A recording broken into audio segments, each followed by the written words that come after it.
So we should turn that on when we ask a question.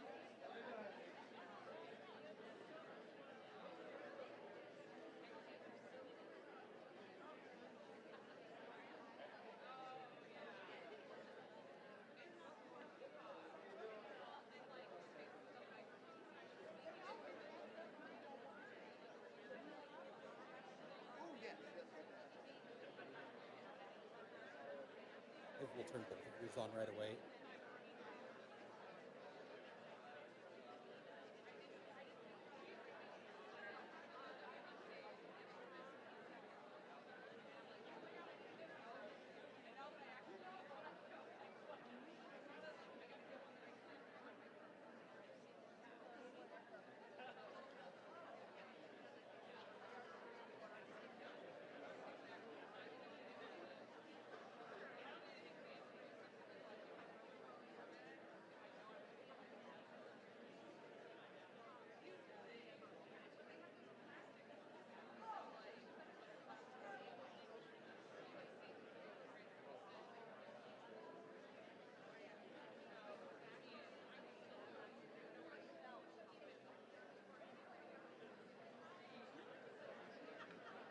I do that. Yep. And when I'm not talking.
Welcome in, ladies and gentlemen. We are so thankful that you're here. Please start finding your way to your seats. The program will begin shortly. Thank you.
Ladies and gentlemen, again, please start finding your seats. Our program will begin in a minute.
Good evening. Good evening. My name is the Reverend Marilyn Miller. I am an interim co-executive director of Wisdom. Yay! It's my pleasure to welcome all of you here in person, as well as all of the people joining us on Facebook and YouTube. For those of you who don't know us, Wisdom is a nonprofit statewide network of faith-based affiliates that work to advance racial and social justice across Wisconsin. Founded more than 25 years ago by coalitions in Racine and Milwaukee, Wisdom has grown to include multi-faith affiliates in Kenosha, Fox Valley, Beloit, Eau Claire, Green Bay, Madison, Wausau, Manitowoc, and Waukesha. In addition to its regional affiliates, Wisdom also has a statewide affiliate called Free that was founded by and advocates on behalf of justice-impacted women and girls. Task forces in each affiliate work on issues that are important in their communities. These task forces also collaborate with the statewide organization on issues related to transformational justice, environmental justice, civil rights for immigrants, and civic engagement. It is in support of that last focus area, civic engagement, that we are here tonight.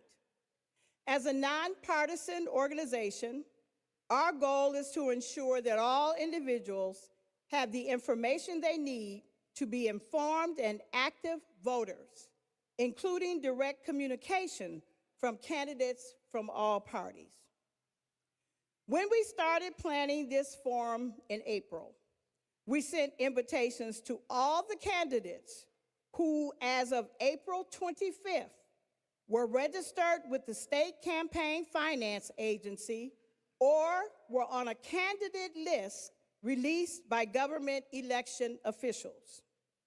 Using those criteria, we invited 8 Democrats, 2 Republicans, and 4 independents. 10 candidates responded to the invitation by our deadline of May 12th. After nomination papers were submitted, 2 of the respondents were not certified as candidates. So we are joined tonight by 7 candidates. Missy Hughes has suspended her campaign. I am sure they are anxious to get started. So without further delay, I will turn the evening over to our gifted moderators, James Causey and Mary Spicuzza from the Milwaukee Journal Sentinel. Let's thank them for their work.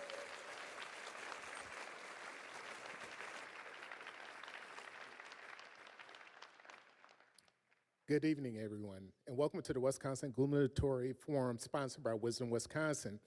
I hope you had the opportunity to meet some of the candidates during the social hour. My name is James Causey. I guess I would be James Causey, right?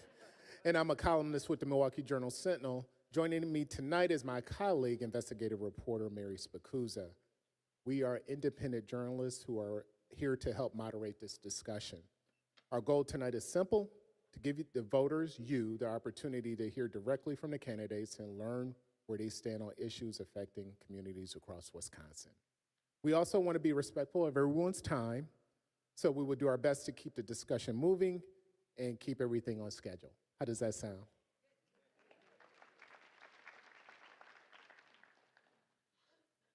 Thank you, James. Before we begin, this is a forum and not a debate. So the candidates will be responding to us, not to each other. The speaking order and stage positions have been determined by a random drawing and will be rotated in a round-robin fashion after each question. Each candidate will be asked the same questions and will have 90 seconds to respond. To ensure everyone has equal opportunity to participate, time limits will be strictly enforced. We will also have several lightning rounds in which candidates will respond by holding up response cards. We ask everyone in the audience to listen respectfully so each candidate has an opportunity to be heard. We also ask that, out of respect for each candidate, please do not react to an answer and hold all applause until the end of the forum. Before we begin questioning, each candidate will have 1 minute for an opening statement. So let's get started.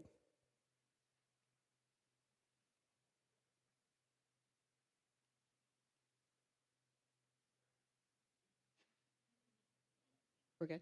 Okay. All right. Well, number one, thank you all for coming here to my home county, Waukesha County. Thank you for being here. I am a nurse by background. I've done everything from night shifts in the emergency department all the way to running really big public health programs. And that's what I thought I was going to do. That's how I was going to serve my community. But with the chaos of the first Trump administration, I decided in 2020 to run for assembly, and was able to flip that district from red to blue with a 4-term Republican incumbent. And once again, I live in Waukesha County. I had been an epidemic intelligence service officer, did national and international outbreak investigations, and that's why it was so important to me. Then I stepped up again when Governor Evers needed a partner and ran for lieutenant governor, won my race statewide, and then again with Governor Evers in the general with 3.5 percentage points, as he calls it, a landslide in the state of Wisconsin. And I'm very happy to be here to run for governor. Ansky. I'm a medical service technician. That's my day job. I do have a day job. I am a working class guy. I am literally not a politician. Everybody always says it. I'm literally not.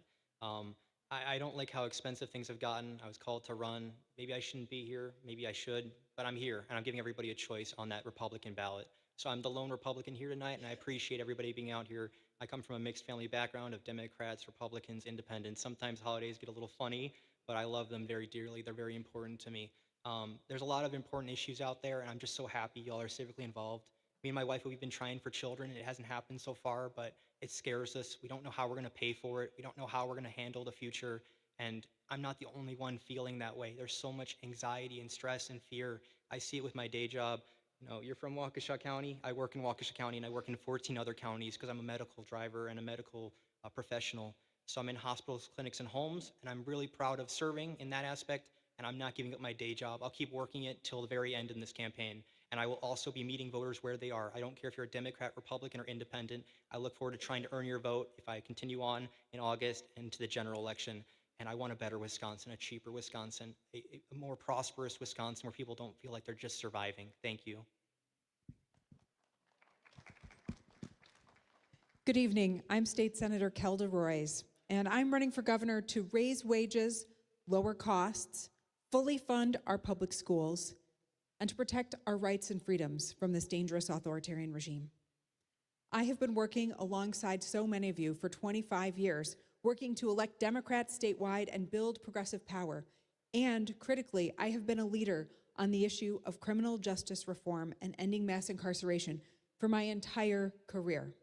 I'm the only lawyer on this stage, and I am passionately committed to being serious on public safety. We deserve a governor who will use the power of this office to make Wisconsin safer, more just, and more free. That's the work that I've been engaged in, and I'm looking forward to having a really in-depth conversation with all of you. I know that Wisconsin can be a place where every single person, no matter who you are or where you're from, has the opportunity to thrive, and 2027 is going to be our chance to make that a reality together. Good evening, everyone. I'm State Representative Francesca Hong, and it's an honor to share space with you all. I'm a proud daughter of immigrants, single mom, and I represent my hometown of Madison, Wisconsin. In 2020, I had the honor of becoming the first Asian American state legislator to serve in the legislature, where I have championed universal legislation to ensure that we are fighting for working class people to build their own working class power. And I truly believe that it is civil rights, protection of civil rights, environmental justice, transformative justice, and immigrant justice that we have to achieve in order for all of us to be free. Ours is a campaign that has been reaching folks all across the state because our plan to ensure that there's free childcare, funded schools, paid leave, taking on the AI data centers, and lowering utility costs, it's resonating with people all across our state. Thank you all for the organizing work that you have been doing to ensure that we are taking on carceral reform. I'm looking forward to this conversation today. Good evening, everybody. Joel Brennan. I was born the 10th of 11 kids here in Waukesha County. Over the course of a 30-year career, I've tried to be a problem solver in government, in the nonprofit sector, and in business. In 2018, Tony Evers, when he was elected governor, asked me to leave the job that I was at Discovery World and become the top appointed position in his cabinet as the Secretary of Administration. And in 2018, there was lots that we needed to fix that Scott Walker had broken. And so we got to work. We created the largest budget surplus at that point in state history, took a rainy day fund and increased it about tenfold, and then COVID hit. And we had to deliver for farmers, for small businesses, for people who couldn't keep a roof over their head.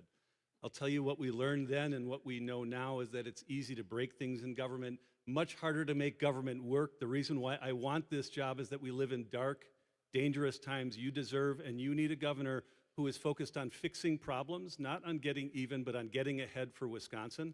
I look forward to the chance to talk to you more tonight about the issues that are important to you, and I really appreciate everybody coming out here tonight. Thanks a lot. Good evening. My name is David Crowley. My favorite title is husband and father. I'm a girl dad ×3. I'm also the county executive of Milwaukee County, and I've been serving in this role since May 4th of 2020. You know, when I decided to run for governor, just like many of you, realize how frustrated we all are. And it's not just frustration with the Republican Party and absolutely frustrated with who's occupying the White House, but also frustrated with Democrats. Yes, we have been fighting back, but we haven't really communicated what we're fighting for, what the agenda and the vision is that we need to place on the table to make sure that when the tide rises, all the boats rise. This campaign is not about us, it's about you, making sure that our communities can get ahead. As an organizer, I was always told, if you don't have a seat at the table, you're on the menu. And many communities across the entire state feels like that. And so this is a great opportunity to make sure that we're not just electing a great Democrat, but electing Democrats up and down the ticket so we can have that trifecta to make sure that our public schools are adequate, to make sure that we're raising the minimum wage, to make sure that we're holding data centers accountable, but more importantly, making sure that we can get rid of the stigma of being able to love on one another because we have people conditioning us to even hate our own neighbors. Thank you all. All right, well, thank you all so much for being here. My name is Mandela Barnes, former lieutenant governor. Really excited to be in this race to become the next governor of the state of Wisconsin, but not necessarily excited about the reasons that brought me to this decision. Now, as you know, we deal with some very difficult and frustrating circumstances, especially at the federal level with a president who won't lift a finger to help us in our times of crisis, as we all see costs continue to go up at the grocery store, at the gas pump, our utility bills, housing, healthcare, you name it. It feels like there's no end in sight. And what we need right now is real leadership. One, to stand up to the president, but most importantly, to offer a clear vision on how to improve quality of life for every single person that calls the state of Wisconsin home. I'm here to restore opportunity because there was a time When we had good paying jobs that attracted people to this state, that's how my story started. But those stories are too few and far in between, whether you're in the city of Milwaukee or whether you're in more rural parts of this state. We need leaders who are going to deliver for our schools, for our environment, for our communities, to make sure that everybody has that fair shot at the American dream that seems to be fleeting. Okay, first question. Wisconsin prisons are overcrowded, and many people with mental illness, substance use disorders, and reentry challenges continue to cycle through the criminal justice system. There are many also aging and elderly prisoners. As governor, what would be the single most important change you would make to reduce incarceration while improving public safety? Andy, we're going to start with you. All right, starting off with, I see this daily in my life already with people who are maybe substance abusers or have had that instance happen. I will say this right now, my personal belief is that some of the people in our prisons, we can have a pathway for them to leave our prisons. But when they leave, they need to be able to get the help they need. Me and my wife, we have our own history, and everybody has a history. But sometimes it feels like when you seek out help, it's just kind of like you go to therapy or whatever you're doing, and then they're just kind of stringing you along for a paycheck, or they're not really helping you to advance. I think we really have to kind of overhaul the whole system. A long time ago, I talked at a homelessness and housing summit with people like Missy Hughes, who's not here tonight, and others. I stated how I think, frankly speaking, not even just people getting out of our prison systems, but many of our homeless are very much drug addicted, are on opioids or on alcohol. It's very dangerous, very concerning. I would personally support the idea of building in Madison a location where the best professionals we have in Wisconsin gather, and those who want help can get that help, whether they're leaving the prison system, whether they are on the streets and they're just looking for hope, looking for an answer. In that regard, I take mental health very seriously. I've been in the room with people who've had heart attacks. You don't have a lot of time. And I've been in rooms with people who are just mentally at their wits' end. Just this weekend, I was with a family who their mom was going to pass away in a few days. And it had to be a very quick process. The EMTs were waiting. We had to work through it, and we did it. So absolutely, mental health matters, and we need to change that in Wisconsin. Many people aren't doing well. The single most important thing that we can do is follow evidence-based practice and expand the use of treatment alternatives and diversion. This is not rocket science. We know that we can actually dramatically reduce the number of people that we can incarcerate and save money and improve human lives by keeping people out of the criminal justice system. For too long, we have treated substance use disorder and mental health functionally with the criminal justice system rather than with a public health and healthcare framework. And we have done that because in this country, we ration access to healthcare based on your job and your ability to pay. I have a very different approach to healthcare than what the other candidates are offering. I will open up the state health insurance plan, the very same coverage that I get as a state employee, which is great and comprehensive and includes substance use and addiction treatment as well as mental health, thanks to the mental health parity law that we passed in 2009, and let anybody buy into that great coverage. Everybody needs to have access to health insurance to help you on the front end. This is also a better approach because if you can prevent crime, then you are also helping stop people from being victimized, right? And that's ultimately the goal here. There's a lot more that we can do in terms of reducing recidivism, ending crimeless revocation, and putting restorative justice practices into place. But I think treatment alternatives and diversion is the single best intervention that we can make. Everyone in our state deserves to live a life of dignity, including the people who are incarcerated right now. It is abhorrent that we have grown the prison population that we are seeing overcrowded, especially our women who are incarcerated right now at over 78% of what is capacity. I think one of the most important things we can do is actually fund public health in our local governments. Our local communities across the state are creating and providing programs that are localized to meet the needs of those communities, to ensure that our youth have out-of-school programs where we can fund our community centers. We're tackling on the housing crisis while ensuring that we are taking care of providing mental health resources for those who are unhoused and unsheltered. For too long, our local governments have been starved of resources due to Robin Vos and the Republicans freezing and not funding our local governments enough. And there are so many great organizations that are continue to provide essential resources to invest in preventing crime in order to make sure that our kids are taken care of, that we are housing more people, that we are investing in the programs, that we are seeing the actual outcomes happening in those communities where people's lives are being improved. And it's imperative that we end life in sentencing for our young people. No one should be sentenced to life in prison as a young person. When I took over as the Secretary of Administration, it's the Human Resource Department for all of state government. It may or may not be shocking to people here that by far the largest agency in state government by employment is the Department of Corrections. Almost a third of every state employee works for DOC. We have about 3 times as many people incarcerated in Wisconsin as they do in the state of Minnesota. In Minnesota, they spend $100 per capita less than we do. Think about $600 million that we could spend on the front end of that school to prison pipeline that we all know so well. So that is by far the most important thing we do, is to keep people, to invest at the front end and keep people from getting into the system. Now, there are a whole bunch of things where people are sent back. The extended supervision in Wisconsin is so much higher than it is in most of the other Midwestern states. It sends people back to prison for something that was unrelated to their original crime that they committed. Those are things that just by keeping up with others in the Midwest, we can start to bring down that prison population. When people are coming back out, we need to make sure we're doing vocational and technical training inside the prisons, that there is an opportunity for re-entry and work. Like, those are the things that we can do for those who are incarcerated. But the single biggest thing we can do is invest some of those dollars in childcare, invest in public education, ensure that the pipeline that we see and what we're doing at the back end of this, that we're dealing with it at the front end. I think that's what that Wisconsin values would tell us to do. That's who we are as Americans and just as citizens. That's the kind of common sense stuff that we can be doing.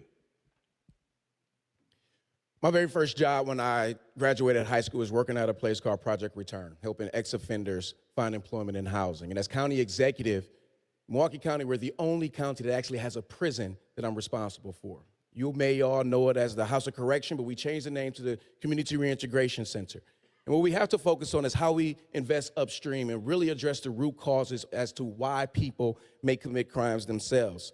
And so investing upstream is absolutely important, but it's also strengthening the mental health services that folks need. We need to continue the commutations that Governor Evers has started. We need to decriminalize marijuana. We need to create a real pathway for expungements. We need to expand drug courts all across the state of Wisconsin. But when we think about our prisons, it's also about making sure that when individuals are returning back to their home, back to their communities, we have to make sure they're not only getting the skills, but the resources that they need.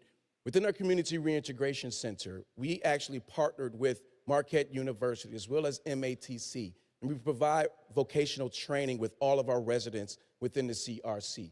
This way, when they are released, they're able to continue those credentialing opportunities so they can actually get a good job. We also provide medication-assisted treatment to make sure they can continue to stay clean. And also, more importantly, we actually partnered up with Project Return to provide transitional housing so they can be housed and not necessarily go back to the same communities that they were in. And so we have to actually get honest and create the political will in the legislature in order to make this all happen. Well, some of these issues that we deal with on the back end stem from lack of access to opportunity. There's so many people who I even know throughout my personal life who've made unfortunate decisions because they felt as if the consequence of that action will be no worse than their actual living condition. And that's something we need to reckon with. Right now, we're doing things totally wrong. We're spending so much money. And the cost is not just in dollars and cents. The cost is in lives. The cost is in the future of so many people. The cost comes down to all of our quality of life. Now, As a member of the state legislature, I was the ranking member on the corrections committee. I can't speak for anybody else, but I've taken time to actually visit our facilities in this state. I've had the one-on-one conversations. I have had the group conversations. And there was a young person who was at Lincoln Hills at one point, and he ended up in a different adult facility. And he said that when he was released, that he was essentially just dropped off. And he told me firsthand that he knew for a fact that he was going back in because he did not know what else to do.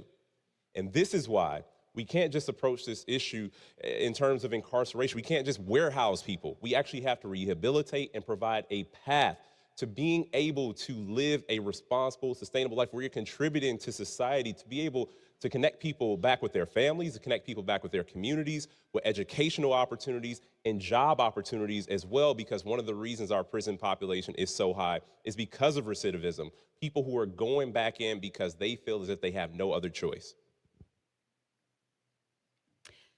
So as a public health nurse myself, we do not invest in public health in the state of Wisconsin. Depending on what you look at, we are either last or second to last in state funding for public health, and that's shameful. And so what ends up happening is that people do not get the services that they need. I was the chair of the Healthcare Workforce Task Force, and there was one quote that always stayed with me, which is we could double the amount of therapists in the state of Wisconsin, and it would still not be enough. And that's true. And so what ends up happening is people do not get the care that they need, whether that is for their mental health issues or for addiction issues. And I want to be clear that incarceration falls on the backs of our Black and brown communities more than our white communities, even though addiction rates and drug abuse rates are almost exactly the same. Black and brown communities end up being incarcerated, end up being arrested at much higher rates, even though usage rates are the same. So there's unequal within the community. And we know what works. Minnesota has been able to reduce their incarcerated community significantly, and they have not had an increase in crime. We have other states where we can look at to model how we reduce our incarcerated population, and I am not about reinventing the wheel. Let's make sure we look at what works and we implement it in Wisconsin.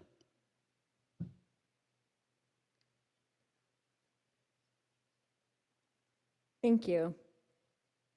Governors have the power to grant pardons, commutations, and clemency.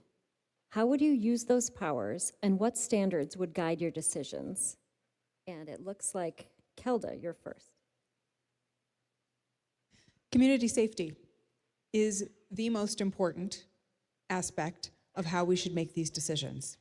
You know, on the campaign trail, I'm often asked, where are the issues, or how would you differ from Governor Evers, who is a Democrat, and I'm a Democrat, and I've obviously supported him. But this is an area where I think we should have had much more aggressive use of the power of clemency and much earlier in the term of power. I think the governor has incredible power to transform how the DOC operates, to make it easier to rehabilitate people when they are incarcerated, and to create a pathway for them that is actually meaningful community reintegration.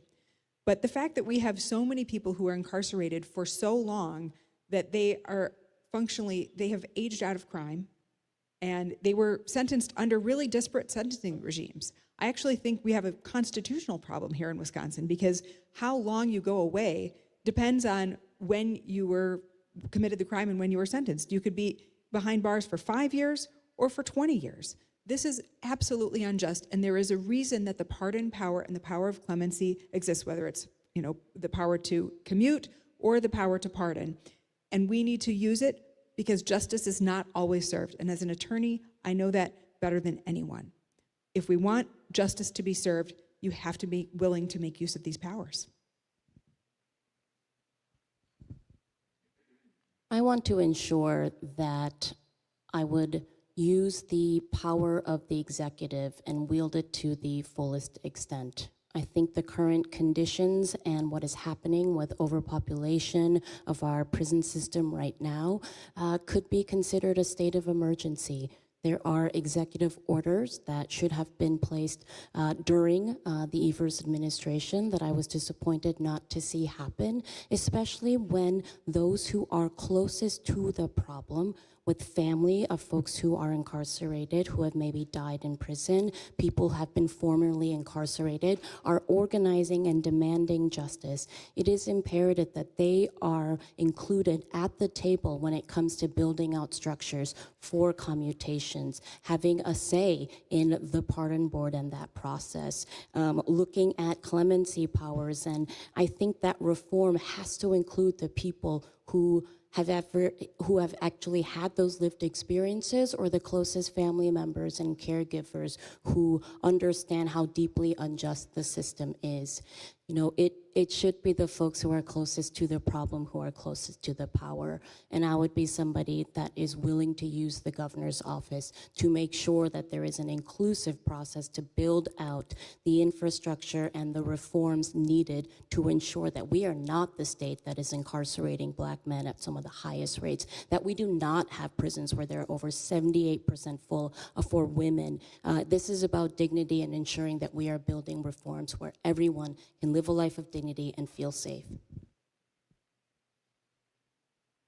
So having worked with Governor Evers for 3 years, I think that if he looks back on his term, some of the most consequential things he did were the pardons he issued, the judicial appointments that he has had, and the fair maps that he will leave behind. Those might be the 3 most consequential things. And I will tell you, having watched him, that the pardon process is one where he was emotionally invested in the stories. All of us can be. My guess is that somebody in this room, more than somebody, has somebody who has been affected by this and who has gotten some of their life back because they have done what they needed to in terms of getting their lives back together when it comes to pardon. So would I exercise that as well? Absolutely. The commutation process is one where we have now a process that's set in place. I think that's something that, you know, the next governor is going to inherit, could be able to improve, make sure that we have a system in place for that. But all of this also is just part of the overall effort around the criminal justice process in Wisconsin. The last thing I talked about, the fair maps that the governor has helped us create, that's going to allow us to have a system where we don't confuse where, you know, justice and vengeance, which is what happens way too often, and we have had a generation in Wisconsin that in some ways we have lost because of that confusion. So we need to make sure that, yes, we have that, we exercise that power, we do it judiciously, we do it with good judgment, but that we use all of those levers in government to ensure that that's not the only thing that we have as the power to grant clemency, the power to pardon. We need to make sure that we are doing everything holistically in the judicial and the reform process when it comes to criminal justice. You know, when it comes down to anyone who has been convicted, I think anybody and everybody, after they've served their time, they should be able to apply for the process to get an expungement, to be pardoned. And to have a blanket overlay of who we're going to pardon, I don't think that we should do that. We should be looking at a case-by-case basis because everybody's circumstances is totally different, right? And I'll give you a prime example. My former deputy chief of staff, and I can tell this story because he won't mind it, he was a 4-time felon. Yes, I hired a 4-time felon, and he wanted to get a pardon, and he didn't know if he would be able to get a pardon because one of his convictions was child abuse. Now, that sounds crazy, but what people may not know is that he got convicted of child abuse because he had a record, got in a fight as an 18-year-old with someone who was 17. And even though the victim literally said, this is not what we want to do to his life, the judge still threw the book at him. And so it's extremely important that we look at this at a case-by-case basis. We can't assume that everybody has been convicted under the same circumstances, and we have to treat everybody as individuals, especially when it comes down to pardons. Just to echo that, I think that the blanket approach has gotten us in this position that we're in now. And I'm really incredibly grateful to have worked across the aisle with Democrats and Republicans on the issue of being smart on crime. Now, there are a lot of Republican-led states that have actually taken the initiative simply because of a cost-saving measure. Now, this can be attached to the first question we talked about, just reform in general, or even the issue of pardons, commutations. Now, the reality is so many people are being blocked from the same opportunities that would have possibly prevented them from going to prison in the first place on the back end because of the stain on their record. And there are folks who have demonstrated an ability and a willingness to be able and the responsibility to do the right thing. And these folks who have gone through all sorts of programs, done the rehabilitation programs, done the education programs, done the job training programs, some of them are still stuck with very few to no options. Now, being smart on crime means that, again, we take an individualized approach for every single person. Because if somebody is either at a certain age where their likelihood to reoffend is incredibly low, we need to take that into account for a person, again, who is a non-violent offender, somebody with a mental health issue, somebody with a substance abuse issue. These are very different circumstances, and they are all treated the same.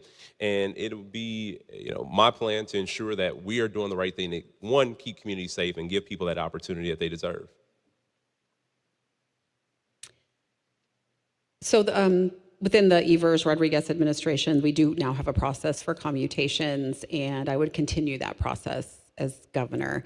The question asked, what type of framework would you use to look at pardons, to look at clemency, to look at commutations?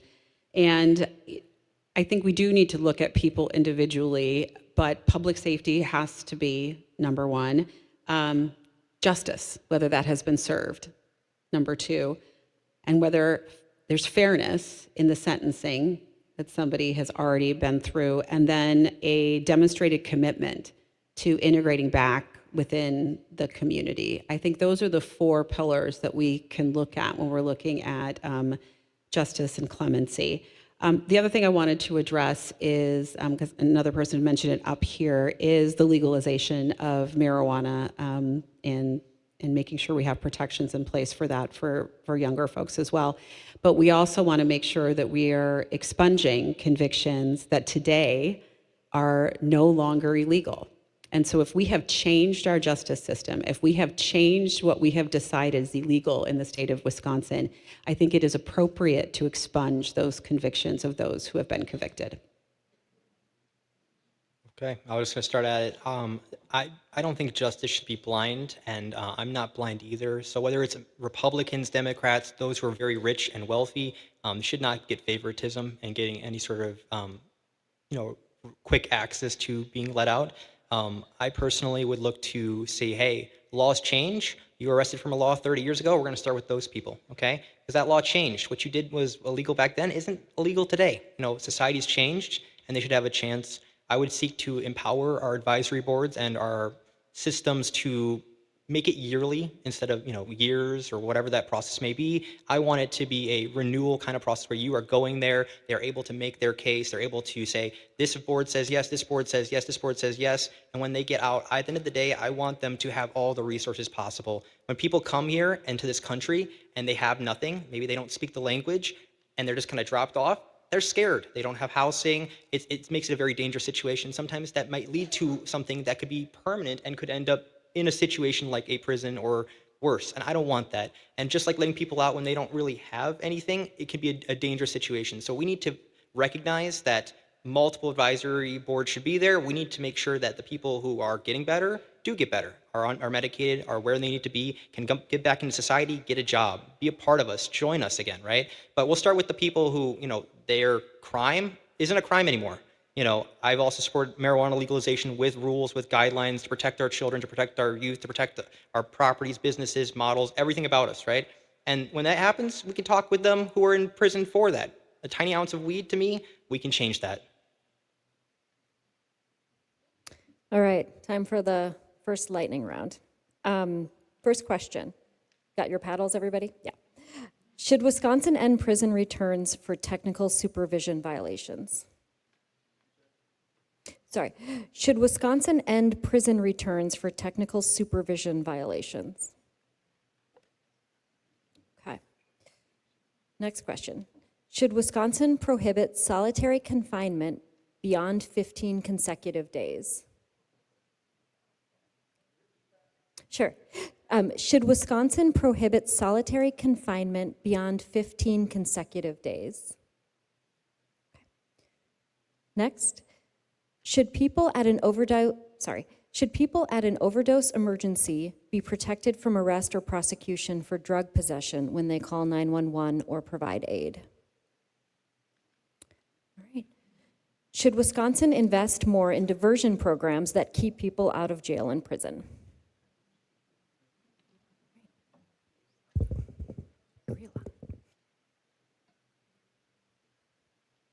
Good. Next subject, immigration. Many Wisconsin employers say workforce shortages are limiting economic growth while immigration enforcement continues to increase nationally. As governor, how would you address labor shortages while ensuring immigrants and other communities feel safe and supported? No one should have to live in fear in their community. And right now, there are incredible efforts across Wisconsin where immigrant justice organizations and folks committed to building community safety are working to ensure that our immigrant communities feel included, like they belong, and that they are safe.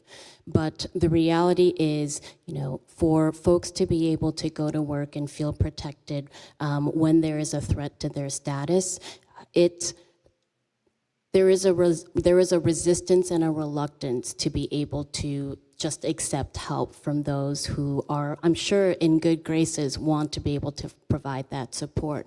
So I think one of the things that we have to do to strengthen that workforce and ensure that immigrant workers are able to go to work and feel safe doing so is to make sure that employers are trained on different elements of legal observer training, know your rights, that we have navigator programs that are culturally competent so that in the workplace, immigrants know that they'll be able to fight and defend themselves for things like wage theft and e-verify. The threats that are coming down onto our immigrant communities when they have participated so importantly in so many different aspects of our state. The immigrant story is deeply woven into the Wisconsin story. I think it's imperative that it is a community effort to help make sure that immigrants feel safe, that we are giving employers and holding them accountable to make sure that they're providing safe environments for immigrant workers. I did a tour of a foundry in my father's hometown of Manitowoc not that long ago and walked around with the CEO who was talking in Spanish with a number of the workers who were there. And he told me the chilling effect that the immigration policies at the federal level have had on his organization, and they're hiring regularly, and that it just has been, for the first time in many months, he found no Spanish speakers at all who were there. And this is not just happening in the manufacturing sector. We all know that migrants and immigrants are a huge portion of the dairy sector and the ag sector in Wisconsin. It has had a chilling effect on all of them. And so, what is our responsibility? It is to ensure that we are the Wisconsin that we thought we were. We are the Wisconsin that can be different than what we are seeing at the federal level. So what are the tools that we can use? We can ensure that, that there are no state resources that are being used inappropriately in immigration enforcement, that we don't have these 287G laws that are being followed at the local level. We can ensure that we are doing what we need to do to be the Wisconsin that we want, that has been a place that has been welcoming over the course of the time that we have been in existence since 1848.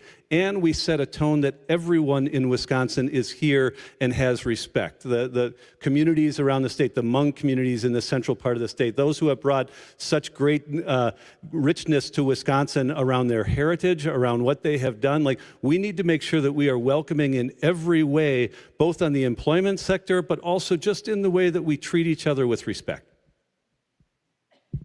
As County Executive of Milwaukee County, I represent the largest Latino and Muslim population in the entire state of Wisconsin. And so this particular issue I'm dealing with right now. And so it's not only about how can we as government step up, but it's also how we step up as a community. Because we can provide government resources to make sure we're protecting everybody, but we also need our community to step up to make sure we're protecting people in our neighborhoods.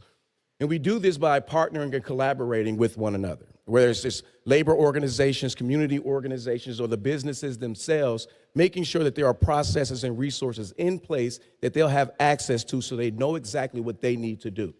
In Milwaukee County, we created a community resource hub online, not just for an undocumented immigrant population, but also for citizens so they can get the information out as much as possible. Because we know that no local law enforcement here in the state of Wisconsin should be an extension of this federal immigration agenda that Trump has actually employed. No 287G agreement should be able to be in place here in the state of Wisconsin, and I would fight and encourage us to pass a law through the state legislature to make sure that it is no more. But we also need to make sure that we are really building relationships with these individuals. It's not just about providing the help. They need us emotionally, mentally. And it's about we have to make sure that everybody understands that, you know, our immigrant population, they are the very fabric of who we are as America. They help build this country, and it's important that we protect their rights as well. Agriculture, manufacturing, all things, all symbols of Wisconsin. We built the world, we fed the world. We still continue to do so at a decent level, albeit not the way we have before. And it was because of people who moved to Wisconsin, whether it was from a different state or a different country. And the fact is, when people had access to what was the American dream, because it is not the same anymore, it's more difficult for people in my age group to be able to get access to middle class. It's more difficult for people who are younger than me to get access to the middle class. And what has happened is that people across the state and across this country have been left pointing fingers at each other and left pointing fingers at immigrant populations as if they were the cause of these issues, which could not be farther from the truth. There is one immigrant who became a trillionaire a couple weeks ago, and he is the source of a lot of our pain. And that's somebody we need to hold accountable. But it's not the folks who've made agriculture in Wisconsin, our dairy farmers. It's not the people who are working on job sites, building this state, building this country, making sure that our children have adequate schools to attend, making sure that we have facilities that are worthy of being able to congregate in. And what's at the heart of it all is the lack of comprehensive immigration reform at the federal level. Now, Democrats and Republicans have kicked the can down the road for far too long. And because of that, we have been left without a humane way to enforce immigration in this country or provide a path to citizenship that's necessary. So we're calling on the federal government to get out of their seats and do the right thing. So prior to 2016, I paid attention, I voted. I maybe threw a couple of dollars at a candidate who inspired me, but I wasn't as involved. And that changed when my 8-year-old son came to me worried about what would happen if Trump won. He asked me if he would make his father go back to Mexico. And it broke my heart that that man's words had gotten into my child's head. And that's when I decided that I was going to get more involved. And then when Trump won for the second time, I told my naturalized citizen husband to keep his passport card in his wallet. And I'm the lieutenant governor of the state of Wisconsin. So I just want to acknowledge the fear that communities are having here today all across the state. And when I tell that story to listening sessions across the state of Wisconsin, almost every single time somebody will pull a passport out of their suit jacket, one of Indian descent, another, a couple from Puerto Rico. This is what we're dealing with. We have to make sure that immigrants feel safe in Wisconsin, and I will consistently fight for every Wisconsinite. That's my promise. I'm going to just start off and say some unusual things. I don't like when people lie to regular people. I've looked at the data and the information. First off, I don't like seeing ICE going into our communities and roughing up people. I don't like seeing that at all. But we have two different classes. We have oligarchic Republicans and we have corporate Democrats. And both of them, when they see these people coming into the country, trying to have a better life, trying to have jobs, trying to have a home, they look at them as almost like a slave caste and cheap labor. And I think it's heartbreaking to me. If they try asking for housing rights, they are denied. It is very sad. If they ask for a raise, their boss can report them and they can be deported. I don't like seeing those stories. When children are in the news, it breaks my heart. But the reality of the situation is that I want legal immigration. I want them to have a pathway here. And the pathway to me is, if right now they're offering a ticket, right now they're offering money. And the alternative is they take their assets, their cars, their money, their incomes, everything they worked for, and their family doesn't get it. The government takes it and they confiscate it, and it breaks my heart. I don't want to see that, but don't lie to the community saying they're safe when they're not safe. It's just not right. Like, I understand I don't want family separation, but when ICE takes somebody, that person is banned from the US for like 10, 15 years. That's not a legal situation that they can easily just come back. It makes it harder. We need immigration overhaul. We need a pathway for people to come here. They need to be able to have rights. They need to be able to fight for wages. And so it just breaks my heart. I just think we need to be honest about the situation. Trump's ICE is incompatible with a free society. We need to abolish ICE. And I have held that position for more than 10 years because I foresaw how it could be used as a paramilitary force. And I say that as somebody who deeply believes in the rule of law. We can have secure borders and we can enforce our immigration laws fairly and consistently with our Constitution without dehumanizing people. What is happening now is an abomination, and that is why I was one of the first legislators to speak out about the illegal kidnapping of Kilmar Abrego Garcia. That is why I'm proud to have co-authored the suite of bills to help keep families together, to unmask ICE, to prohibit 287G agreements, to prohibit the use of our facilities as detention centers for ICE. I will use every tool at my disposal to protect our communities from harm, including and especially making it easier for us to sue when our rights are violated and prosecuting ICE agents who break our laws. Prison is the answer for federal agents who break the law and brutalize Wisconsinites. In terms of supporting the workforce, there's a lot we can do. I'm proud to be the lead author of the bill to raise our minimum wage to $15 an hour with a path to 20. I'm proud to have a plan for universal, affordable, accessible childcare, which is the biggest challenge that our employers face. And as far back as 2009, I voted for driver cards for immigrants so they can be safely on the road getting to and from work, and to make sure that folks can get the professional licenses that they need from DSPS.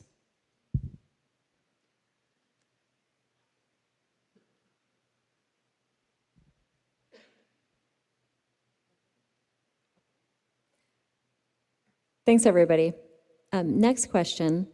What role, if any, should Wisconsin law enforcement play in federal immigration enforcement? Should cooperation between local law enforcement and ICE be expanded, maintained, or reduced?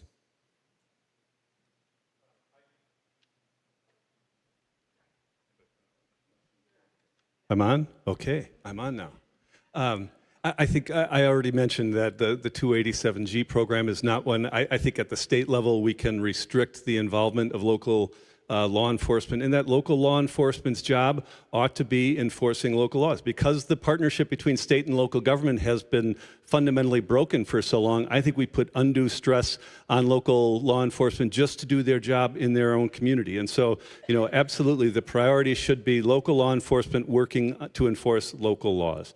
There is a place for the state government to make sure that we are working in conjunction with federal law enforcement where there are warrants involved, where there are judicial warrants. Certainly there's possibilities and there's places for us to be involved. So there are ways that we can do it. But generally, I think what we should be doing is ensuring that local law enforcement works on local laws. Now, the additional thing that I think we should be doing is something that Governor Evers should be doing right now. I think he should set up an accountability commission, as has been done in some other states like Illinois, where we have a group of 7 or 9 people who are above reproach, retired Supreme Court justices, retired law enforcement, people who have worked in immigration in the nonprofit sector. And those people become the arbiters of when people are out taking video, when they are doing photos. They can be the ones who gather evidence. So when there is a time when we can hold people to account, we have everything tied up so that, yes, we can hold federal law enforcement officials. If they break state law, then we have the ability to hold them accountable. That's a step that we can take right now, and that I think Governor Evers should have done already. Y'all getting another broken record. Because no, I don't believe that no sheriff department should be able to operate under a 287G program here in the state of Wisconsin. Law enforcement was hired, whether we're talking local police departments or our sheriff deputies, they're hired to actually protect the community. You know who's a part of that community? Our immigrant population. I remember when we were having this conversation within Milwaukee County to figure out how we would respond. And I remember sitting down with our local municipalities, our local police departments, as well as our sheriff's office, to figure out how we would respond and what their duties and responsibilities were. And I told them my expectation, even if we were to protest and ICE came into our community, you are facing ICE. You are not facing the people who live and work and contribute to our community each and every single day. And so we have a duty to protect this population. And so I think we shouldn't allow any sheriffs to be able to do this, and full stop. Donald Trump's immigration enforcement has been a complete disaster. We have seen U.S. citizens be detained. We have seen, at the worst, U.S. citizens being killed by Donald Trump's private military force. Now, what will make that situation even worse is further collaboration with local law enforcement, because that just means there's the potential for even further harm to be done. Now, look, everybody can agree. If somebody's wanted for a violent crime, whether it's local enforcement, whoever, that person will figure that situation out. Law enforcement at the federal level or at the local level find that individual, apprehend that individual. But that is not what we've been experiencing. We've seen people kidnapped directly out of communities, people who have done nothing wrong, people who just are a certain color, people who speak a different language, and they are living in fear. And when people live in fear, that makes all of us less safe.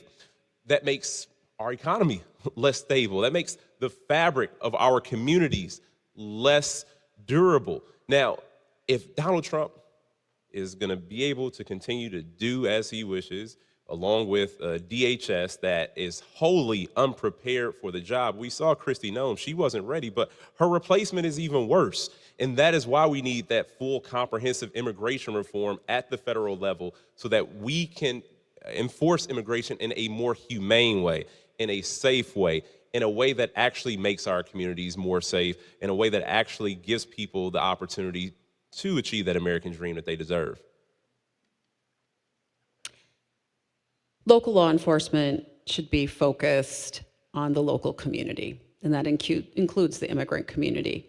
And when they are cooperating with federal agents, it makes the immigrant community less likely to report a crime, less likely to be a witness if they see a crime, less likely to access resources across their community. And that doesn't just make the immigrant community less safe, it makes all of us less safe. So if there is an immigrant who is a witness to your crime, they may be unwilling to come forward because of these types of cooperation agreements. And so, yes, I do not think that local law enforcement should be cooperating with immigration. They already have enough on their plate as it is. I came out with what I believe federal agents should be doing within the state of Wisconsin very early on, actually before Alex Pretty was killed, that they should be clearly identifiable, unmasked, wearing body cameras, that they could not indiscriminately pick people up based on the color of their skin or the language that they speak. They could not go into churches, schools, domestic violence shelters, which they did in Minneapolis, and they needed a judicial warrant. That's what we expect of our local law enforcement. We should expect it from federal law enforcement as well.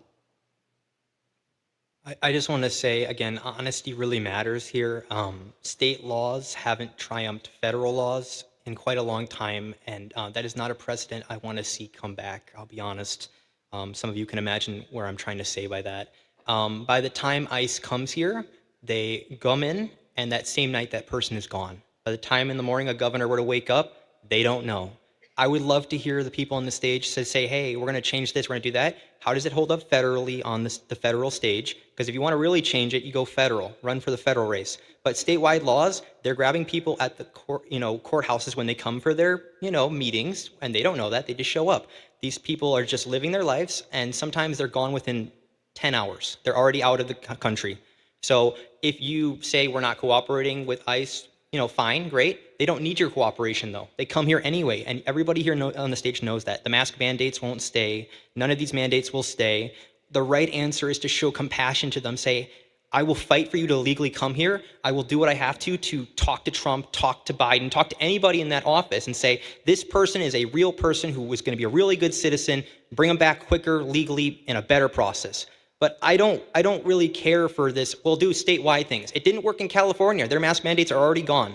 Doesn't matter if it's other rights too, they will not hold up. We need to recognize that we can advocate directly to that government and push on Trump or whoever to get these people a faster way here. My dad spent his career in law enforcement as a police officer and as a prosecutor. And he told me that the single most important component of public safety is the trust that the community has with law enforcement officers. And that is why problems like persistent racial disparities or police brutality in law enforcement are so pernicious, because they harm all of us and they make us less safe. Collaboration with ICE and turning our local public safety officers into essentially dragoons for the Trump administration will make us all less safe, both by diverting from actual crime prevention and also by eroding the trust of our community that all of us have. We need to make sure that everyone is treated with respect, and that is not what is happening with ICE. Our local law enforcement deserve better than to be participating in things that are not legitimate law enforcement. I will never ask our local law enforcement to enforce ICE's fake administrative warrants, and you will never catch me confusing them with actual judicial warrants, which of course can and will continue to be carried out. We deserve a governor who is going to stand with not just our immigrant communities and communities of color, but with all of us who deserve the right to live and have our constitutional rights respected, because we are here in this country.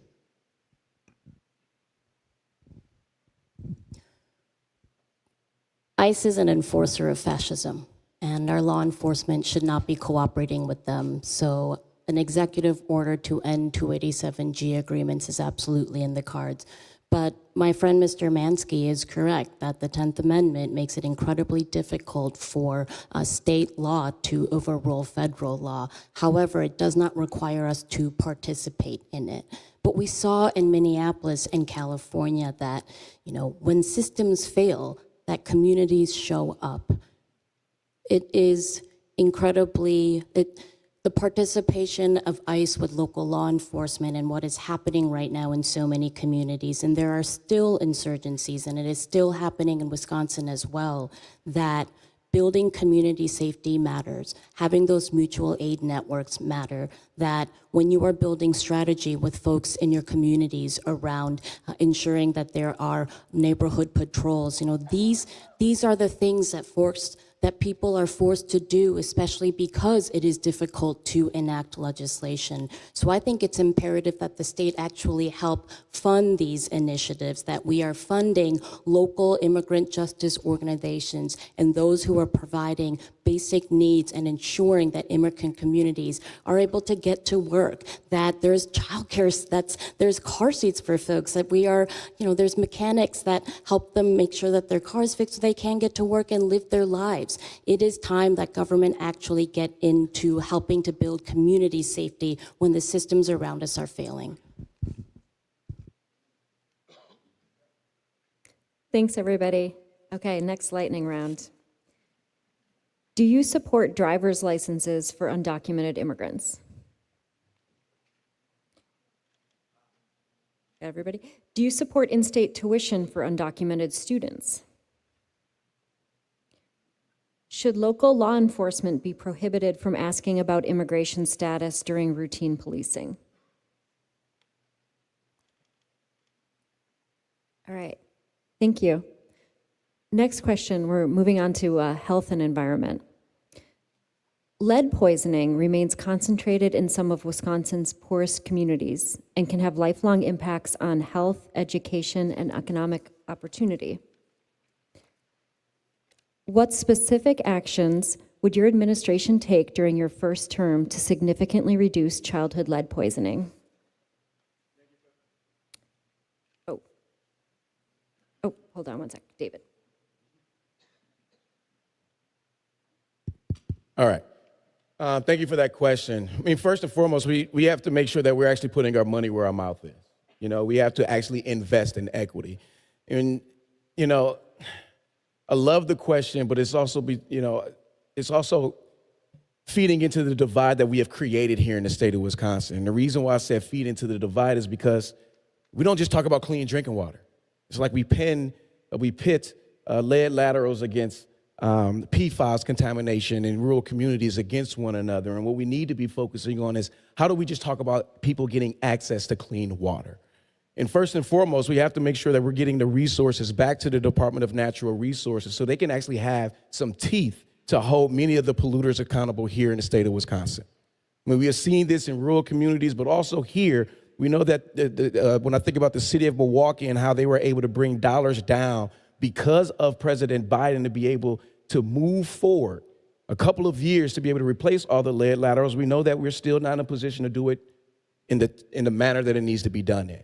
And so it's not just about providing the resources, but we need to also make sure that we have the workforce ready to actually replace all these lead laterals within the city of Milwaukee and communities all across the state. Because we don't even have enough plumbers. We don't have enough people working in these trades to make sure that we can move this along right now. Prior to Mayor Johnson in the city of Milwaukee, it was going to take us about 30 years to get this done, to replace all the lead laterals. Now, with the money that we've received from President Joe Biden in his last term, now we moved it up 20 years, right? And so we need to get serious about this, but we also, I'm sorry. So one of the biggest reasons that we're in this situation is because people have taken shortcuts or have not done the responsible thing. And it's one of the reasons we do have this lead crisis. Now, we also have to consider lead paint as well, which is poisoning still to this day many young people throughout the city and young people throughout the state. And with the Infrastructure Jobs Act, we did have an opportunity to accelerate the replacement of lead lateral lines. I had a chance to work with the Coalition on Lead Emergency with Cole. I know maybe a few of you in this room have been active in the organization, and we produced a mini documentary that we were able to show up directly in communities. We talked to neighbors, and we also talked to the people who were working on those projects, people who got good paying union jobs to replace those laterals. And unfortunately, Republicans in Congress rolled back the provisions, and a lot of that money is not there anymore for us to be able to continue that work. However, the state does have not just an opportunity, but a responsibility to step in. Cities like Madison overhauled their lead lateral line replacement. We also have to hold landlords accountable too for lead paint exposure. And right now, that ability doesn't even exist. And I know that we can do this because we fought some of these tough fights before, even when it came to We Energies and coal burning power plants. Many people were joining coalitions, some folks who are in this room right now, to take them on to prevent them from continuing to use coal burning power plants because of the impact on Black and brown and low-income communities and the disproportionate rates of respiratory illnesses that were created. So again, not just legislation, we need to organize around this issue even more. So as a public health nurse, I would see directly what would happen when we don't address lead laterals, lead paint within the communities. It has a significant impact on our kids. And what I think is, again, I'm going to mention that we are last or second to last in state public health funding. And that's an embarrassment. We also know that the CDC has been gutted. This was something that I worked at. I was an epidemic intelligence service officer. The Milwaukee public school system had asked for people like myself, officers like myself at the CDC, to come help them with the lead abatement within their school system. And the CDC came back and basically said, we no longer have expertise in lead. That's what's happened at our federal level. So what we need to do as a state is collaborate with all the states around us to make sure that we can have the expertise that we had formerly relied upon for the CDC, to make sure that we have the guidelines out there, that we are putting in evidence-based interventions within the state to address things like lead poisoning in the state of Wisconsin. Whatever it takes. As weird as it sounds as a Republican, I'm not adverse to spending money. I don't want to live in Flint with the water situation taking forever. I don't like hearing about diseases that stem from bad water. When Milwaukee floods, when State Fair is underwater, we need to meet the times and plan accordingly. It's weird to hear Republicans saying, we'll spend the money. We'll spend the money. If when they get sick, they're in the hospitals. I work in the healthcare industry. You got to be careful what I say, but right now it feels like a revolving door. You get in, they give you a bed for a night, you get out, here's the bill. I don't like that. I don't like hearing people being sick. It definitely is a workload on the people who are at the front and center, as Sarah could probably agree. And at the end of the day, whatever it takes, because the best economic unit we have as a society are people. And we seem to have forgotten that. See, when the people aren't here, there are no towns, there are no villages, there are no cities, there is no corporations, there is no business, there is no parks. The people make everything. We need to invest in our people going forward. Things have to change. And I'm sorry, it's inexcusable that this is still going on. Like 30 years, 20 years. Yeah, how many people are going to die by the time this is sorted? I'm not going to take any of that. I don't care if it's a Democrat or Republican. They will be pushed on to adjust. And I hate hearing about trailer parks that don't even provide water, by the way. I'm sick and tired because the people don't have clean water and it impacts their health directly. And they're living in a trailer park. They're just trying to make ends meet. The reason we don't have clean water coming out of every tap in this state is kind of simple. It's about corporate money dominating our politics rather than being able to do the right thing for people. And this is something that I've been fighting for my whole career. When I was the executive director of NARAL Pro-Choice Wisconsin, I worked to curb Wisconsin's shameful racial disparities in our infant and maternal mortality rates, which we know has an environmental justice and an environmental racism component. In the Assembly, I held corporate polluters accountable and worked to ban BPA, a toxic chemical from babies' bottles and sippy cups. As a member of the Joint Finance Committee, I have fought for funding to clean up our water, not just lead lateral replacement, but also clean up PFAS, also nitrates, also point source pollution from corporate polluters. We need to restore environmental law and order in the state, and that means putting science back at the driver's seat at the DNR. It means properly funding enforcement efforts. It means restoring a public intervener, an attorney who can work on our behalf at the Department of Justice. Because at the end of the day, we all deserve to be protected, whether it's from getting coal-fired power plants offline faster to bring down asthma rates, or whether it's to stop the next mine that's going to destroy our watershed. State government has a responsibility, especially since we can no longer count on the federal government. And as governor, I will be one that puts environmental justice at the center of my administration.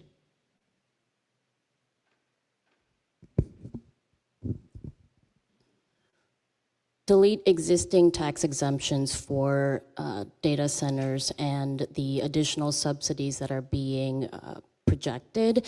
Take up to that can add up to almost $2.1 billion and put that into projects to invest in infrastructure, remove lead laterals, and ensure that these jobs and what we are building have PLAs and are good paying union jobs.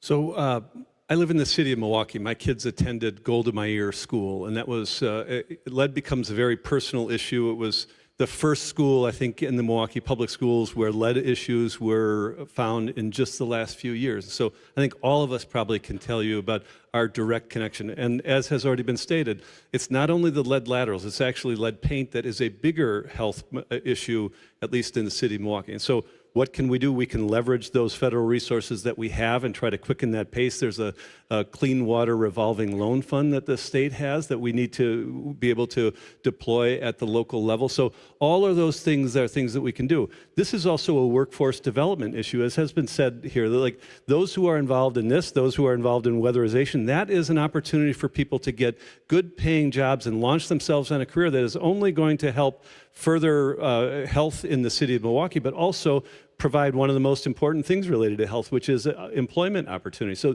those are the things we need to do. Just more broadly, you know, there are things that we will all remember. One of the most stirring times that I had was sitting in a woman's kitchen in the town of Campbell in La Crosse County, and every well in that community is poisoned with PFAS.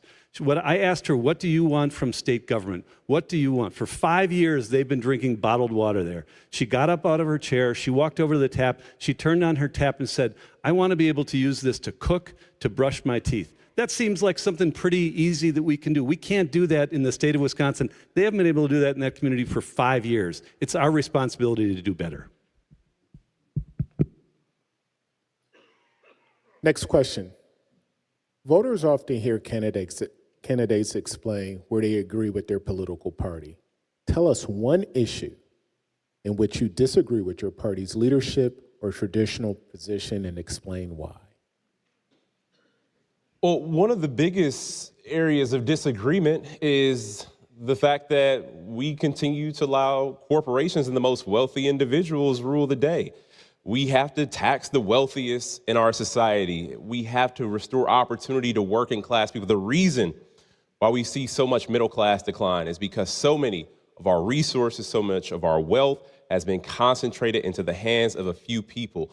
And one of the reasons this is the case, because there's been this ability to allow so much money into our politics. That means so often the most wealthy get to choose who is in office, not the voters, not the people. And it has been allowed to go on for so long because that cash then flows back into campaigns. This happens with Democrats and Republicans, but Democrats need to stand firm and reject this level of corporate influence. This is one of the reasons why across the country we see prison populations balloon because of private prisons. This is one of the reasons we continue to see environmental degradation, because corporations get to get away with whatever they want to do without facing any real consequence.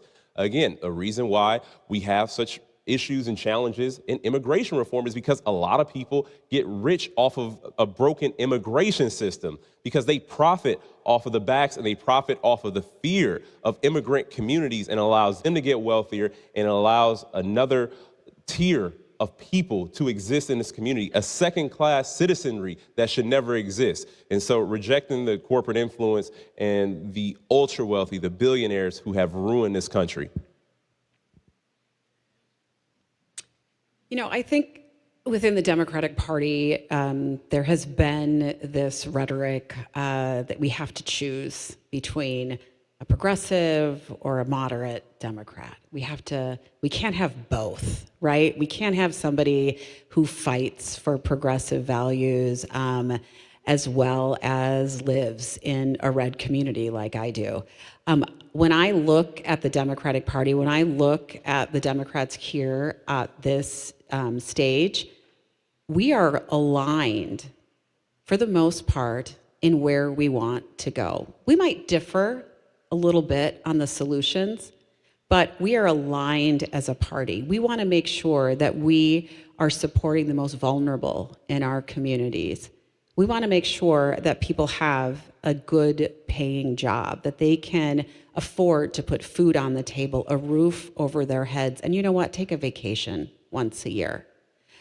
We want to make sure we support our public schools.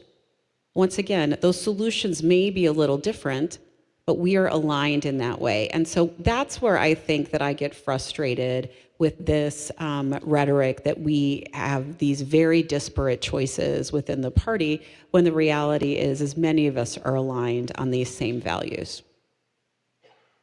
When it comes to national Republican Party politics, they don't like me too much. I'm an enigma, I guess. I think the government should invest, actually use the money and invest to better the people. I support a high-speed bullet train from Milwaukee to Green Bay if the money will allow it. Why not? Let's look into it, right? I support marijuana legalization with common sense laws.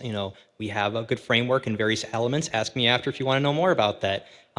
I think the biggest one, obviously talked about ICE, if you will, a different perspective. But my view on abortion's a little bit different. Now, I grew up religious. I don't force it on anybody one way or another. I think that it's okay to choose if you're going to be that way or not, and I let people do that. But my view is that I think the Republican Party gets very much dogged down on where am I going to stand, where am I going to be, right? But you're missing the point here. When women have to have 3 jobs, they don't get to have that child be with them at home. They have to put the child in childcare, which means high cost of childcare, which means less, family function. When I talk to women who are pregnant, it scares them so much because they can't afford housing. They can't afford to have the children they want to have if they do. The jobs aren't there. The good paying jobs are long gone for a lot of us younger folks, right? We're not even on the right, diagram, if you will. When they don't have, maybe they can have housing, they can have jobs, they can find that person, they can have stable relationships. A lot of people, young people today, have 0 to 1 friends. It's very sad. The conditions need to change. We need to talk about the conditions. People choose life if they have hope, if they have optimism, if they feel good about it. But don't give me this nonsense about how, oh, you just suffer. Just have no housing, have this, have that. I see you, I'm sorry. But I'm just a little bit different in that regard. It's called economic life. A pro-choice Republican as much time as he wants. You know, Wisconsin voters value independent thinkers. And that is why I am the strongest candidate on this stage to go up against Tom Tiffany, who is nothing but a rubber stamp for Donald Trump. Throughout my whole career in and around state government, I have shown an ability and a willingness to step up, even when it meant I got smacked down, to stand up to members of my own party when I thought it was wrong. I was one of the first candidates in the country to say, I'm not going to fund my campaigns with corporate money. Back in 2011, you can't tell me how many rooms I got laughed out of. I believe in public financing for campaigns. Back in 2009, the last time Democrats had a trifecta, I was in that caucus room arguing as a first-term legislator, we have got to pass fair maps legislation. And too many Democrats said, no, we want to draw the maps. We're going to pick up seats in 2010. Just you watch. Just this last session, I was the only Democrat for years on a bill to allow advanced practice registered nurses to practice to the full extent of their scope and training. This is essential for ensuring access to rural health care. Governor Evers vetoed our bill several times. But fortunately, we were able to get enough Democrats on board. We were able to persuade them that it was finally signed into law. And I'll also say, in terms of ending mass incarceration and prison reform, I have been fighting for this issue since my first week in law school when I learned that Wisconsin has the worst racial disparities in the nation in our prison system, worse than every other state. And a lot of Democrats said, don't touch that issue. We don't want to talk about it. But I have been on this issue because I think it is the right thing to do, and I will always do the right thing, even when it's hard.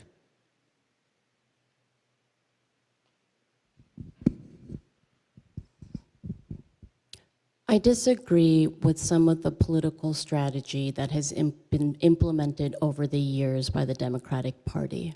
I think that we unfortunately have made a lot of working class people, especially in rural communities, feel left behind. I think that we at times have a problem with elitism. And I disagree that, we should favor independents or moderate Republicans as the persuasive voters, as opposed to, working class people who have been forced to be divided because jobs have been sent overseas and Democrats didn't come and defend them, because we're seeing what's happening to rural farmers across our state who are being crushed not only by tariffs, but have been, suffering under growing monopoly of big ag. We hear all the time right now that Democrats should be talking about what we are fighting for. And we are fighting for working class people, and I know that we can build that again. But we have to stop underestimating our voters and the opportunity to actually unite people across race, zip code, generation, because that opportunity actually is right now. When we talk about the economic issues that are going to materially change the conditions of people's lives when it comes to childcare, public education, mass incarceration, and ensuring that we are investing in community and not punishment, I think that I've disagreed with who we have been prioritizing, and we have an opportunity to course correct, and I hope that we all fight together to do it. There's an issue that I disagree with Governor Evers on.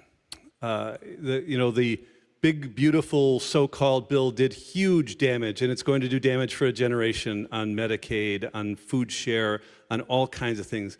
But tucked in that bill, there was a $1,700 tax credit for education. And Governor Evers immediately said that he would never have Wisconsin opt into this. I joined the Democratic governor of Colorado saying that we'd be crazy not to, because the alternative for us is that we take those $1,700 and we send it to Donald Trump in Washington, where they are undoing the federal Department of Education.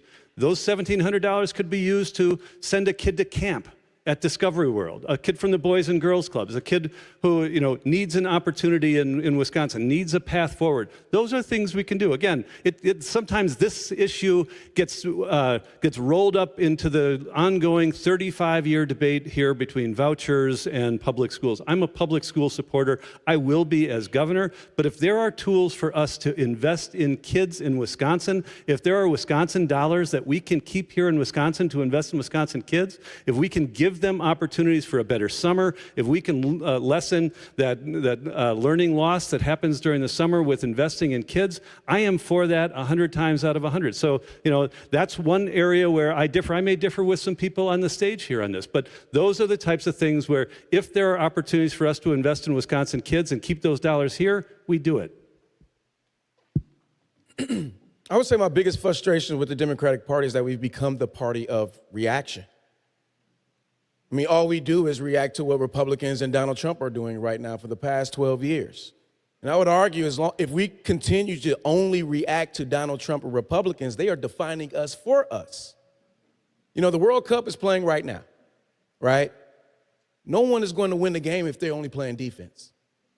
And that's what we've been doing as Democrats. We've forgotten how to kick the ball down the field and actually score.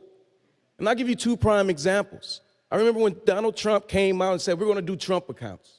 And Democrats demonized it. Well, we've been fighting for baby bonds for how many years, y'all?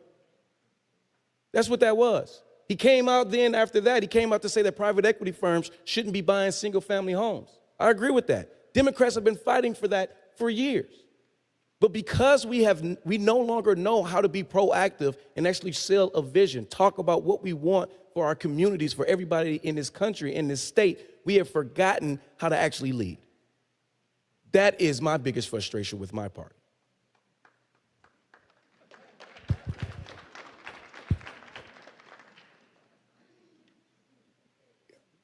Here we go. Final lightning round. Get your paddles ready. All right. Hang in there, people. Okay. First question. Should local governments have the final say on whether data centers are built in their communities? Should Wisconsin establish renewable energy requirements for utilities? Okay. Should Wisconsin invest additional state funds in statewide electric vehicle charging networks? Should Wisconsin expand air quality monitoring in high-risk communities? Right. Okay. Closing statement time. We will conclude tonight by giving each candidate 2 minutes for a closing statement. Please tell voters why you should be Wisconsin's next governor.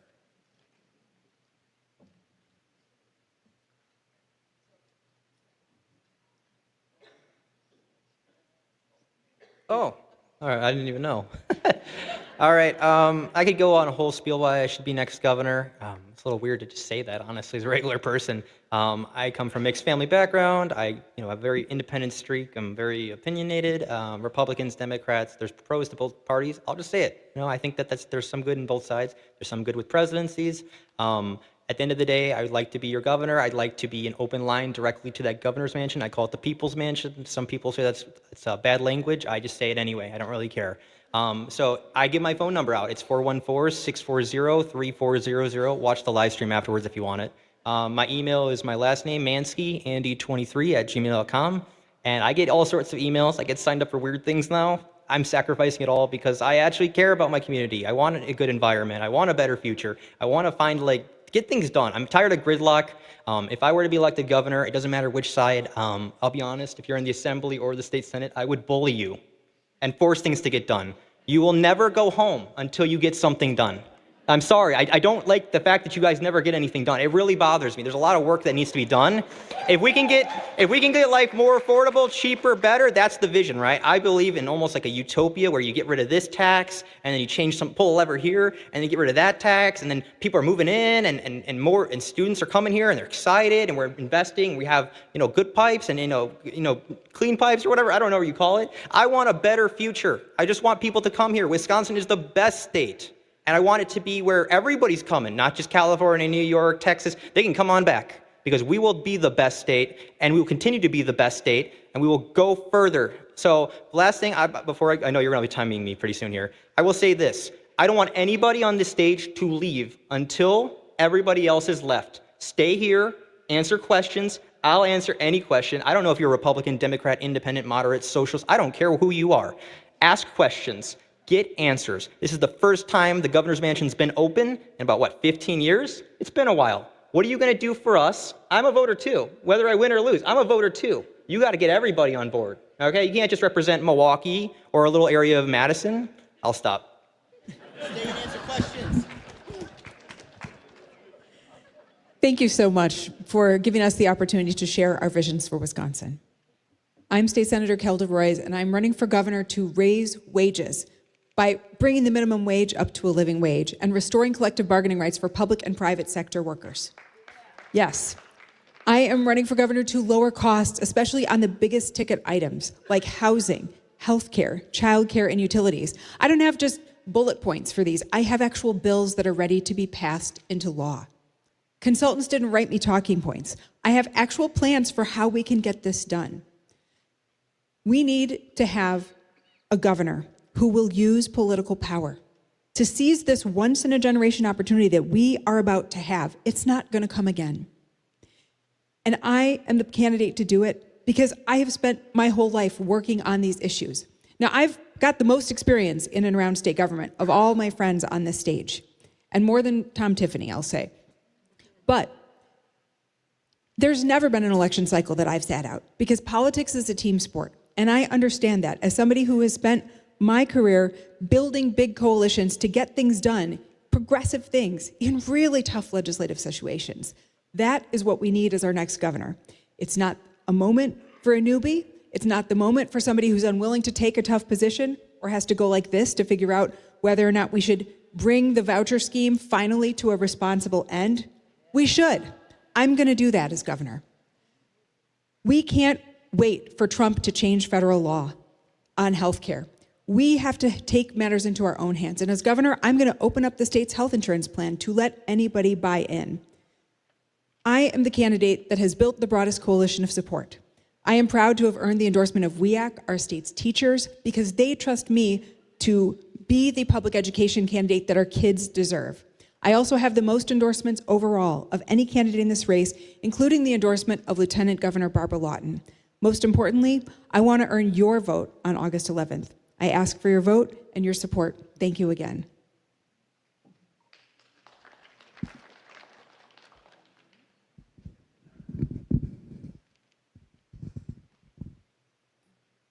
It's truly an honor to be able to run for governor of a state that I love, that my family has called home longer than anywhere else, that I get to raise my son in.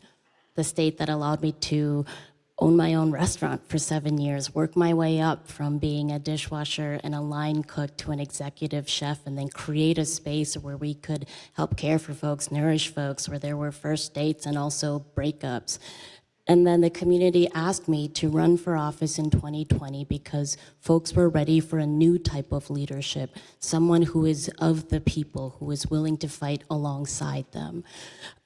I think what I've learned in my last 5 years working in the state legislature really has been that there is leverage, power, and the ability to build better relationships when you're coming from actually being amongst the people every single day. Ours is a campaign where our message around free childcare, fully funding our public schools, finally giving local governments the resources they need to actually provide the services that communities depend on, to ensure that we have fair, cheaper healthcare, and that we're taxing the frickin' billionaires and mega corporations in order to invest and pay for the things that are rightfully ours, where our money is staying in Wisconsin. We have earned the excitement of a multi-generational coalition where we have folks who have never signed up to work on a campaign or organize with a campaign, holding events around crafts and families and dance parties because we deserve to have a joy and to have change in our politics again. Ours is a campaign with over 6,000 people who have volunteered, where we have 10,000 doors that we knocked just over the weekend, where elders are coming to me and saying, I don't know anything about you, I'm curious, but the young person in my life tell me to come check this out. We have an opportunity to unite working class people all across the state, to have the coalition to build permanent affordability for our state. I encourage you to go to francescahong.com, and thank you again for your engagement today. Thank you all for coming out today. I mentioned I'm the 10th of 11 kids, worked my way through college, as did all of my siblings, and for the last 30 years, I've had the opportunity to work mostly in this community. For the last 20 years, I've had almost exclusively executive positions, and I think that's a distinction between me and some of the other candidates on this stage, that I have been ultimately held to account for decision-making, held to account for budgets, running complex organizations. The longest stint that I have had in my career was as the CEO of Discovery World, the largest science and technology museum in Wisconsin located on Milwaukee's lakefront. I left that job in 2018 when Governor Evers was elected and asked me to serve as his top appointee in his cabinet. And as has been discussed, we had lots of work to do to undo some of the challenges that had been inherited by the most eventful election in my lifetime statewide, the election of 2010. When Scott Walker was elected, we turned over and had a Republican majority in the Assembly, in the Senate. They gerrymandered maps that we're still living with. They passed Act 10. They created things in Wisconsin that we didn't even recognize. And we started to get to work fixing some of those things. Then we had to deal with COVID, and I got the chance to see government work best. And the reason why I want this job, the reason why I think I can do this job is that government doesn't work right now. We are not trusted to do it. We are left in an age where it's all about grievance and vengeance. It should not be about getting even. It should be about getting things done. That's who I've been throughout the course of my career. That's the kind of governor that I would like to be. I would be thrilled to have your support on August 11th. I'd be thrilled to have your support on November 3rd. And I appreciate all of you. We're going to talk in the next couple of weeks about patriotism. My guess is that there are lots of people here who probably work at the polls and will be this fall. You want to know who are patriots? That's you. That's what patriotism is. You participating in the ultimate participatory sport of democracy. You guys are patriots. I appreciate you coming out here tonight and appreciate who you are. Thanks. First and foremost, I want to say thank you to all of you for joining us, and to Wisdom again for hosting us, and our moderators. Thank you all so much. Don't give them a clap, that's going to waste my time. So I spent 7 years in the state capitol before I was elected as the county executive. And when I think about my time and experience as a county executive, it was a trial by fire because I was elected in May of 2020. You know, we don't just need a proven leader, we need a proven winner. You know, and many of you may not know that when I ran for my reelection, I won with 85% of the vote. That wasn't just winning the city of Milwaukee, that was winning all 19 municipalities. But it was also Democrats, Independents, and Republicans who voted for me. And that's why Republicans fear me the most to get over this August 11th hump, because they know I'm the most competitive candidate to defeat Tom Tiffany. And that's because the Republicans and Independents that are exhausted by MAGA, they know they'll vote for me because they voted for me twice already. And you may be saying, well, why in the world did they vote for you? Well, it's because they trust what I'm bringing to the table. They know what I've been through. I know what it's like to come home and not know if there's going to be food on the table.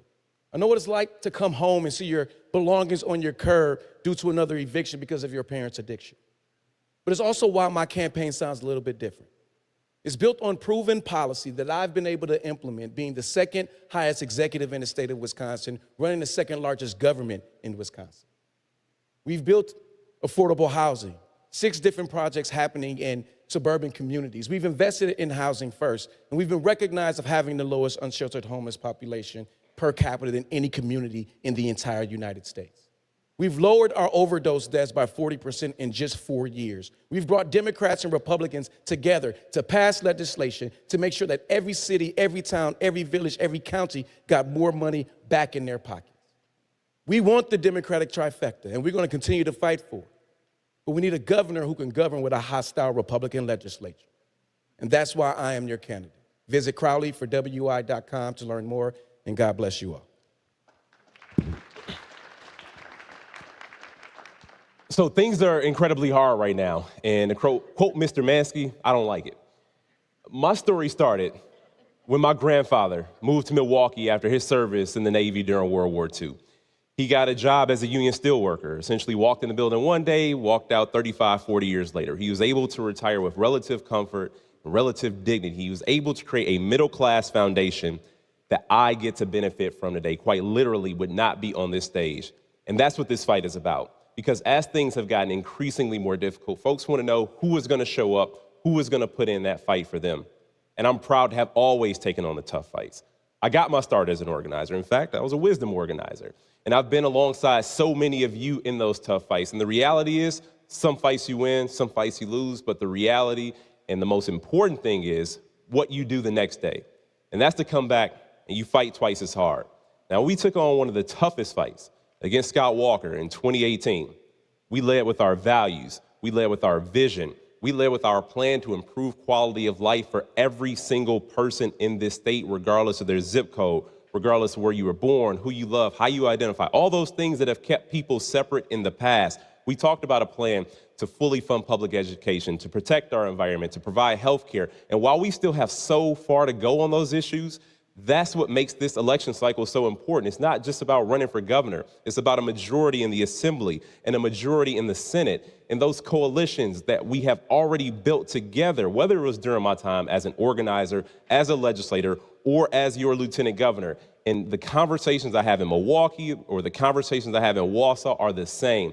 And they aren't left or right. It's top and bottom. The people who've made out like bandits and everybody else who is left scrambling for crumbs. We are taking on that fight against corporate greed for our farms, for our factories, for our communities, and most importantly, for our democracy. And the only way we make it happen is when we make it happen together, when we put aside the differences that have kept people divided, because we won't win in spite of those differences. We'll win because of those differences.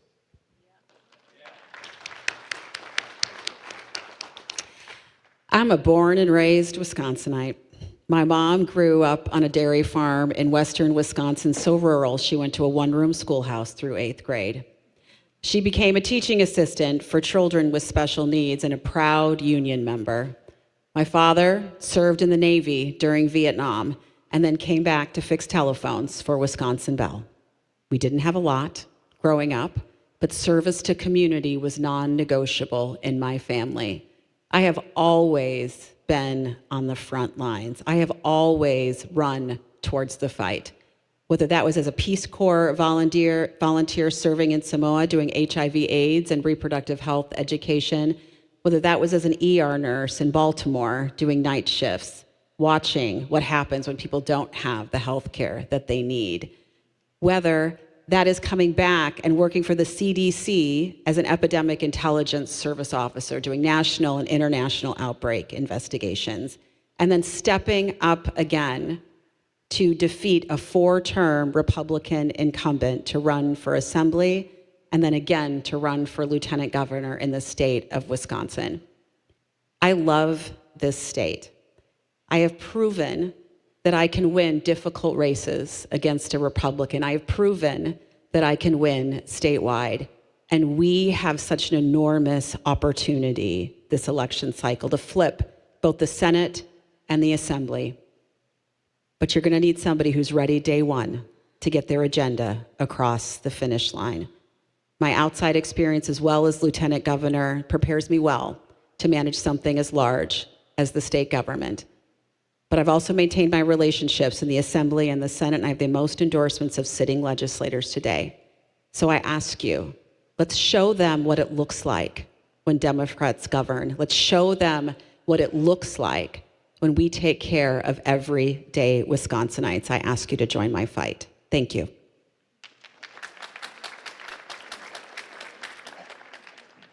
Thank you to all the candidates for following the rules, and I want to thank you guys for being a great audience and following the rules as well. I want to thank my colleague, fantastic reporter, Mary Spicuzza. And I got to put a shameless plug in. You can read our coverage on the political, all the political things at jsonline.com. Thank you, George and Greg. And thank you. Give yourself a hand. And now I would like to have someone from Wisdom to come up and do the close. Good evening. I'm Nikki Fisher. I'm the other interim co-executive director of Wisdom. You've been a wonderful audience, and I won't take much more of your time except to say some thank yous here.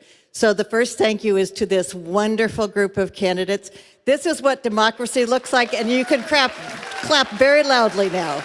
All right. Thank you so much. Secondly, I want to thank our wonderful moderators, James and Mary, for their excellent good work. And I want to thank our timekeepers, Reverend Boyle Roloff and Hannah Freeman. They had the hardest job here tonight, and they did a great job on it. I also want to give a shout out to the Wisdom staff, particularly Amanda Ali, Mark Rice, and Connor Williams, who had a lot to do with managing and doing this work here tonight. And I want to thank our event partners, the League of Women Voters, the Poor People's Campaign, the Good Samaritan Project, and the great staff of Waukesha County Technical College. This is a wonderful venue. We thank you so much for the food, for the great AV work, and everything else that you're doing.